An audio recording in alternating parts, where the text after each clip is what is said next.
जय हिंद दोस्तों, study close में आपका बहुत बहुत स्वागत है। मेरा नाम राशि सिंगल है। मैं आपके साथ स्टैटिक जीके की कड़ी में ये list of important agricultural revolutions discuss करूँगी। ये क्या होते हैं? देखिए, रिवॉल्यूशन वो चीज़ होती है, ये मान लीजिए जब पानी सर से ऊपर चढ़ जाता है तो रिवॉल्यूशन होता है, क्रांति आती है उस चीज़ को ख़त्म करने के लिए। सोसाइटी में एक बहुत बड़ा चेंज लाने के लिए बहुत कम टाइम में रिवॉल्यूशन, क्रांति आती है। इतिहास गवाह है इस चीज़ का। जब जब समस्या संभाली नहीं गई, समस्या सहन नहीं करी गई, तो रिवॉल्यूशन हुआ, क्रांति हुई। इंडस्ट्रियल रिवॉल्यूशन जो आप सब लोग जानते हैं, इसके बारे में जो लोग तैयारी कर रहे हैं गवर्नमेंट एग्ज़ाम्स की, इंडस्ट्रियल रिवॉल्यूशन के बारे में तो आप परिचित होंगे ही, ठीक है ना। ये बात। एक होता है इंफॉर्मेशन रिवॉल्यूशन, ठीक है, लेकिन हमारे लेक्चर का मुद्दा है एग्रीकल्चरल रिवॉल्यूशन डिस्कस करना, ठीक है। खेती का के रिवॉल्यूशन, खेती में आज तक आए दिन तक जितने रिवॉल्यूशन आए, 15-16 जो भी रिवॉल्यूशन थे जो इम्पोर्टेंट हैं एग्ज़ाम पॉइंट ऑफ व्यू से, उन्हें हम डिस्कस करेंगे इस लेक्चर में। चलिए स्टार्ट करते हैं फिर अपना लेक्चर। देखिए, फर्स्ट हम डिस्कस करते हैं ग्रीन रिवॉल्यूशन, हरित क्रांति। देखिए, हरित क्रांति के जो जनक थे वो थे नॉर्मन बोरलॉग, ठीक है। नॉर्मन बोरलॉग इसके जनक थे। अब इंडिया में ग्रीन रिवॉल्यूशन, हरित क्रांति किसने फैलाई थी? एम.एस. स्वामीनाथन ने फैलाई थी। देखिए क्या था, जब हमारा कंट्री आज़ाद हुआ था तो हमारे पास फूड क्रॉप्स की भी कमी थी, ठीक है, खाने वाली चीज़ों की भी कमी थी, बहुत ज़्यादा कमी थी, ठीक है। हमें अमेरिका से चीज़ों को इंपोर्ट करना पड़ा था और काफ़ी सालों तक करना पड़ा था, लेकिन कब तक करते, ठीक है। 1966-67 का दौर आया तो हमने सोचा जो खाने वाली क्रॉप्स हैं, यानी कि वीट, मेज, ज्वार, राइस, इन पर ही केंद्रित था ये green revolution. M S. Swaminathan India में इस रिवॉल्यूशन को लेकर आए, ठीक है। बहुत ही अच्छे इंसान थे। और अगर वर्ल्ड में ग्रीन रेवोल्यूशन कौन लाया, ऐसा क्वेश्चन आता है तो इसका आंसर आप देंगे नॉर्मन बोरलॉग। इन्हें 1970 में नोबेल पीस प्राइज़ भी मिला था।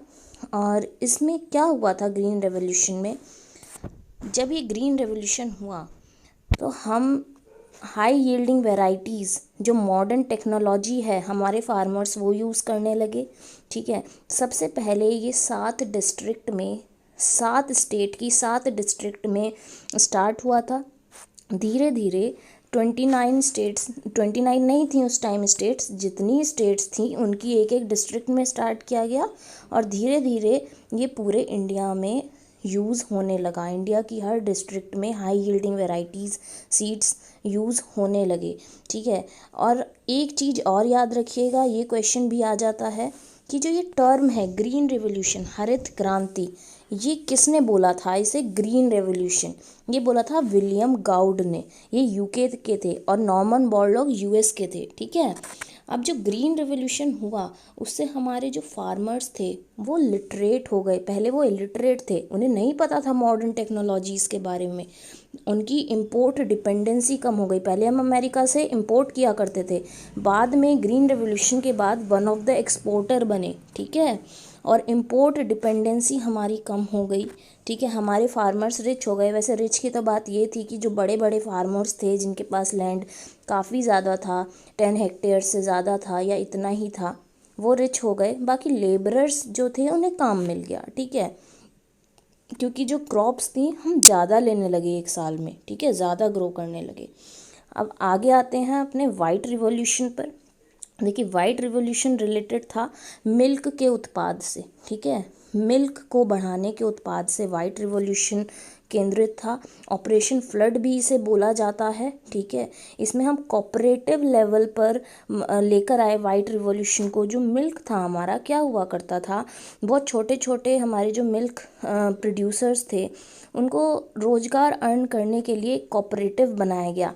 वर्गिस कुरियन को फादर ऑफ वाइट रिवॉल्यूशन बोला जाता है, श्वेत क्रांति का जनक बोला जाता है, इन्हें मिल्क मैन ऑफ इंडिया भी बोला जाता है। और ये एक इंसान थे जिन्होंने अमूल की स्थापना करी, ठीक है। कहाँ करी थी? आनंद, गुजरात में करी थी। ये कुछ फेजेस हैं ऑपरेशन फ्लड के। ये स्टार्ट हुआ था 1970 में, 3 फेजेस में ये स्टार्ट किया गया, ठीक है। तो ये 6th प्लान में 1981 से 85 के बीच में रहा। फेज़ 3 में 1985 के बाद से 1996 तक ये ख़त्म हो गया था। और आपको पता है हमारे इंडिया में काउज़ सबसे ज़्यादा हैं, ठीक है। वर्ल्ड में अगर सबसे ज़्यादा काउज़ हैं तो वो इंडिया में हैं। नेक्स्ट बात करते हैं येलो रिवॉल्यूशन की।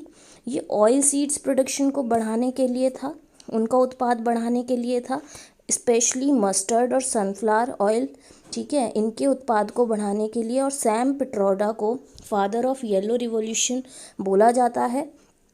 आज तक देखें तो इंडिया लार्जेस्ट ऑयल इकोनॉमीज़ में है वर्ल्ड में, ठीक है। हम ऑयल सीड्स की क्रॉप्स में जो सरसों का तेल होता है, जो मस्टर्ड होता है, ठीक है, उसे बढ़ाने में हमारी एक अच्छी अलग पोजीशन है। और नेट इम्पोर्टर स्टेटस से हम सेल्फ सफिशिएंट के स्टेटस में आए 90s के दशक में, ठीक है, जब ये येलो रिवॉल्यूशन आया, सैम पिट्रोडा ने किया था। देखिए ये क्वेश्चन आ जाते हैं कि कौन से फादर हैं इस रिवॉल्यूशन के, तो आपको ये चीज़ याद रखना है, और कौन से क्रॉप से रिलेटेड या कौन से प्रोडक्ट से रिलेटेड वो रिवॉल्यूशन था, ठीक है। यहाँ मैंने पिक्चर्स इसलिए ही लगाई हैं कि आपको याद रहें ये चीज़ें।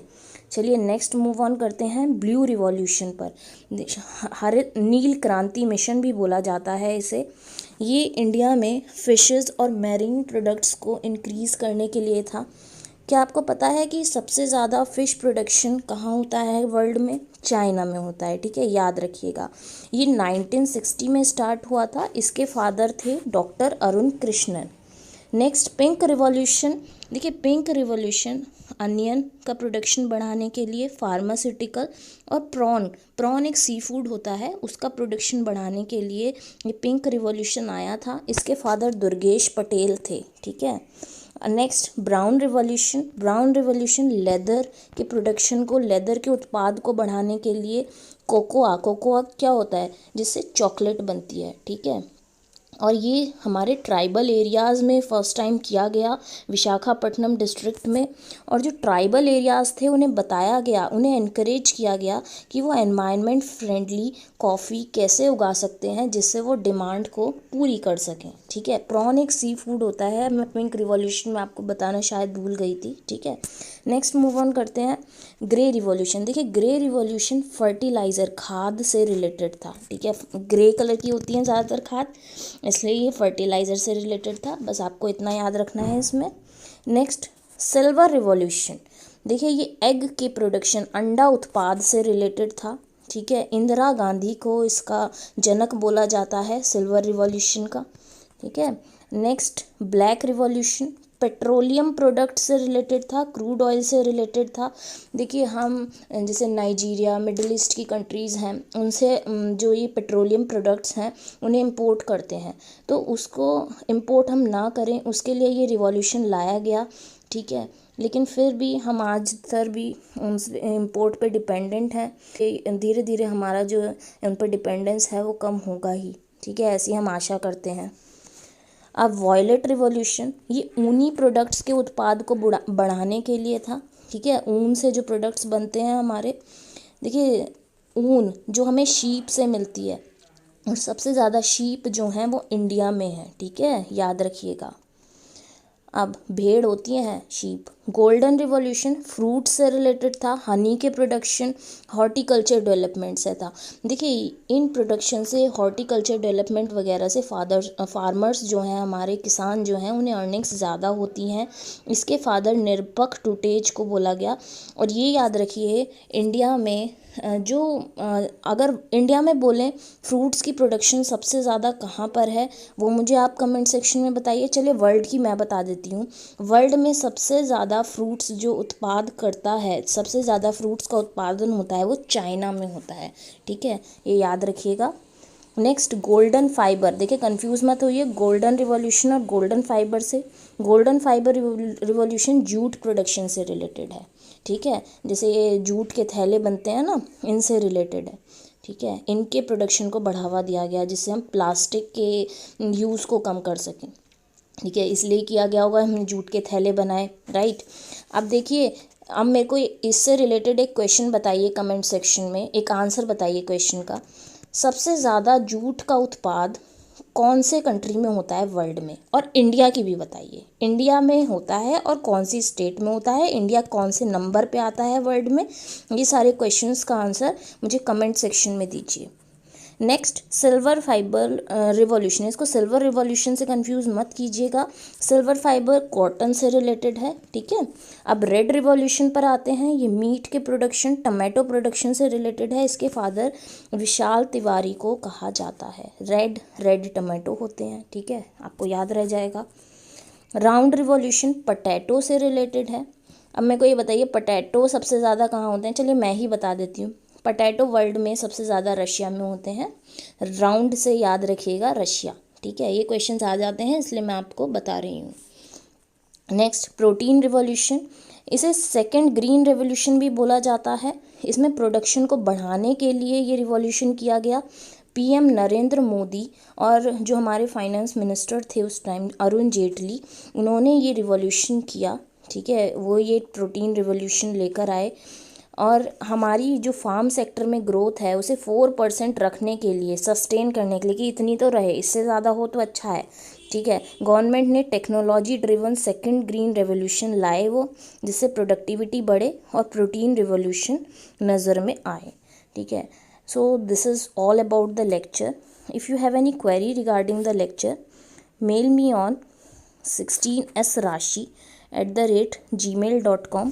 देखिए मैं अपनी आईडी लिख देती हूँ यहाँ पे, 16srashi@gmail.com, या मेरी FB प्रोफाइल है राशि सिंगल के नाम से, आप वहाँ भी मुझे मैसेज कर सकते हैं। लेक्चर के रिगार्डिंग कोई भी क्वेरी है तो मैं ज़रूर आंसर करूँगी। थैंक यू वेरी मच, ठीक है, और पढ़ते रहिए।